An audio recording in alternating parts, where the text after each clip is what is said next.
Hello guys, luto tayo ngayon ng tahong tsaka ng hipon. Pinagsama lang natin. Gigisa lang natin yan guys. Yan ah. Bali 2 kilong tahong sa 1.5 kilong hipon. Yan. Ulam natin for today. Wala tayo ibang ihahalo kundi paminta, asin, as betchin, yan lang. Parang igigisa lang natin. Yan. Kasi napakasarap.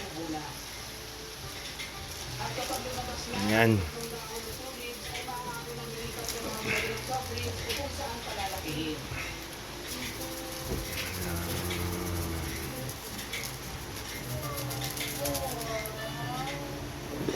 Tapos asin. Yan lang. Ganyan lang. Tapos okay na yan. Hintayin lang bumuka yung tahong. Yum yum! Ayan guys, luto na. Kaya ginanyan ko lang timpla kasi nagmamadali na. Papasok yung bunso ko. Tinanghali ako ng gising.